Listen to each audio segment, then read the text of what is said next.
대체신학이란?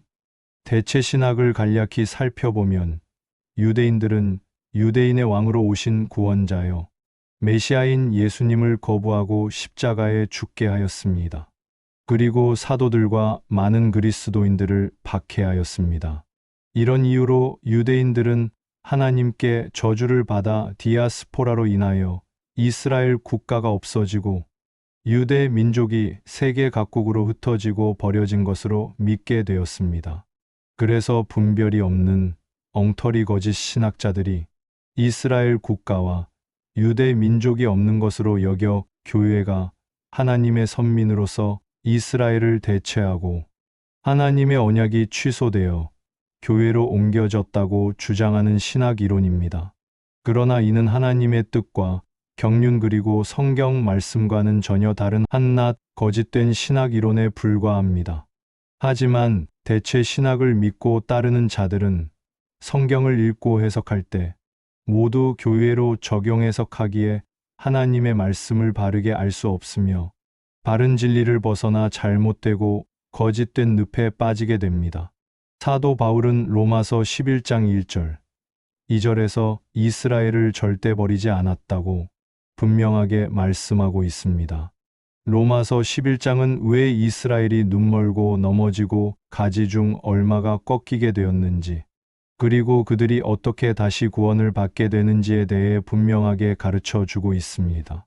또한 에레미야 31장 31절에서 34절과 그리고 히브리서 8장 7절에서 13절에 이스라엘 집과 유다 집에 새 언약을 맺어 그들의 불법들을 용서하고 그들의 죄들을 기억하지 않으며 그들을 구원하여 다시 자신을 섬기게 하시겠다고 말씀하고 계십니다. 이 새 언약은 교회 시대가 끝나고 대환란의 때에 하나님의 약속대로 반드시 이루어질 것입니다. 하나님은 인간들처럼 거짓말쟁이가 아니고 거짓말을 하실 수 없는 분이시기 때문입니다. 그리고 이스라엘은 1945년 5월 14일 기적같이 독립하여 국가를 세웠는데 역사가 이스라엘을 버리지 않았음을 증명해주고 있습니다. 거짓 신학자들은 하나님이 이스라엘을 버렸다고 하지만 하나님은 이스라엘을 버리지 않았다고 성경 여러 곳에서 말씀하고 있습니다. 교회는 사도행전 2장 이후에 등장하는데 교회가 없는 신약 성경 사복음서의 말씀들을 대체 신학 이론을 적용하여 교회로 해석하고 있기에 바른 교리가 변질되어 거짓된 교리를 낳고 오류를 범하고 있습니다.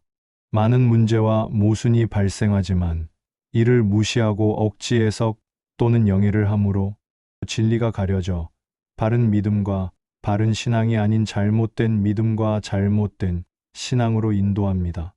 예수님은 마태복음 15장 14절에서 소경이 소경을 인도하면 둘 다 구덩이에 빠진다라고 하셨습니다. 그래서 대체 신학은 마귀적인 거짓된 신학 이론이라 아니할 수 없습니다. 대체 신학으로 해석한 예를 하나 든다면 마태복음 25장에 나오는 열 처녀 비유인데 이 열 처녀를 지금 이 시대 구원받은 자와 구원받지 못한 자로 해석합니다. 그러나 이 해석은 절대로 성경적인 바른 해석이 아닙니다. 그 이유는 시대를 잘못 적용한 오류입니다. 열 처녀는 대환란의 때에 구원받은 자와 구원받지 못한 자들을 가리킵니다. 마태복음 24장과 25장은 교회 시대가 아니며 7년 환란의 시대입니다. 대체 신학을 적용하여 성경을 해석하고 가르친 목사들은 교회가 환란을 통과한다고 가르치는데 이 또한 잘못된 해석이며 잘못된 교리이고 오류입니다. 교회는 환란을 절대 통과하지 않고 7년 환란 전에 휴거되어 그리스도의 심판석을 거쳐 하늘에서 신랑 되시는 어린 양과 결혼식을 마치고 천사들과 함께 대환란 끝 무렵에 하늘에서 지상으로 내려와 하나님을 대적하고 믿지 않는 모든 죄인들을 심판하신다고 요한계시록 19장 11절에서 14절 그리고 유다서 14절 15절에서 밝혀주고 있습니다. 그러기에 교회는 7년 환란의 때에는 이 땅에 없습니다. 그래서 열 처녀 중 슬기로운 다섯 처녀는 지금 은혜 시대 구원받은 그리스도의 신부가 되는 교회가 절대 아닙니다. 그리고 성경은 그리스도의 몸인 교회는 구원받은 그리스도의 신부로 정혼한 한 처녀이지 열 처녀가 아니라고 고린도후서 11장 2절에서 분명하게 가르쳐 주고 있습니다.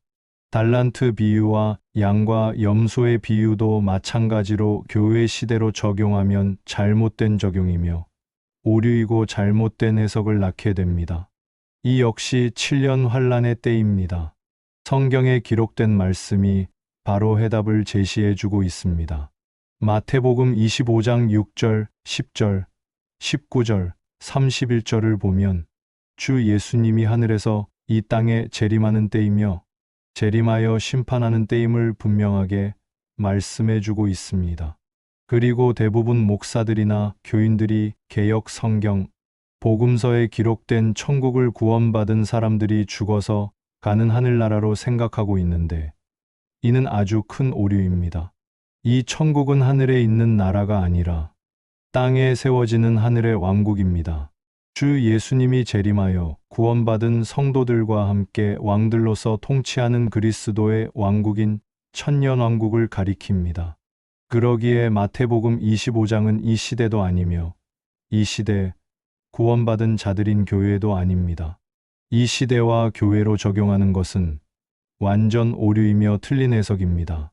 달란트를 받은 종들도 오늘날 구원받은 그리스도인들이 아닙니다. 양들 또한 이 시대 구원받은 그리스도인들이 아닙니다.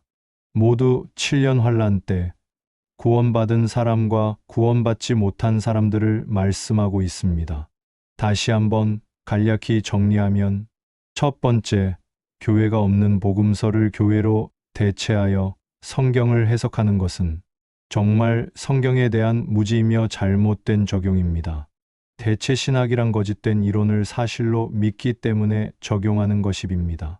대체 신학은 한낱 거짓된 이론이지 성경에 기반한 사실이 절대 아닙니다.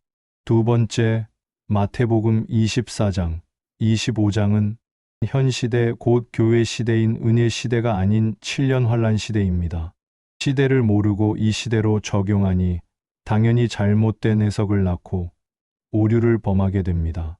세 번째, 열 처녀 중에서 슬기로운 다섯 처녀와 달란트를 받아 열심히 장사하여 이윤을 남긴 신실한 종들은 대환란 때 주인이 결혼식을 마치고 돌아올 때 깨어있는 유대인들임을 누가복음 12장 35절에서 48절에 밝혀주고 있습니다. 또한 양들과 염소들은 마태복음 24장 13절과 25장 31절에서 46절의 말씀처럼 모두 대환란의 때에 예수님의 육신의 형제들인 유대인들을 돕고 천사가 전하는 영원한 복음을 듣고 믿어 끝까지 견디며 믿음을 지켜 구원받는 자와 끝까지 견디지 못하고 믿음을 지키지 못해 구원받지 못한 이방인들을 가리킵니다. 성경을 바르게 이해하고 바르게 알려면 먼저 성경 전체의 숲을 보고 나무를 보아야 합니다. 그런데 숲을 보지 못하고 나무만 보면 바르게 이해할 수 없으며 바르게 깨달을 수 없습니다. 성경은 모든 사람에게 주어졌지만 성경의 모든 말씀이 모든 사람에게 모두 동일하게 적용되지는 않습니다. 시대와 대상을 구분하지 않고 성경의 모든 말씀을 자신에게 적용시키는 것은 큰 잘못이며 오류입니다. 성경은 여러 시대가 있고 여러 세대가 있음을 골로새서 1장 26절에서 말씀합니다. 그래서 성경을 바르게 이해하고 바른 진리를 알기 위해서는 반드시 시대와 세대, 그리고 대상을 구분하여 적용해야 합니다. 하나님은 성경을 바르게 이해하고 깨닫고 바르게 해석하고 하나님께 인정받고 부끄러울 것이 없는 일꾼이 되려면 하나님의 말씀을 바르게 나누어서 공부하라고 디모데후서 2장 15절에 말씀하고 있습니다. 바르게 나누어서 공부하고 적용해야 하는 몇 가지 예를 든다면 구약과 신약을 나누어 놓는 것처럼 시대도 구약 시대인지 신약 시대인지, 7년 환란 시대인지, 천년 왕국 시대인지를 구분하고 복음도 왕국 복음, 은혜의 복음, 영원한 복음을 구분하여 적용해야 합니다. 그리고 성경에 나오는 성도도 구약 성도인지, 신약 성도인지, 환란 성도인지 분별하여 적용해야 합니다. 고린도전서 10장 32절에서 사람도, 이스라엘, 이방인, 교회로 분명하게 나누어 놓았기에 나누어 적용해야 합니다.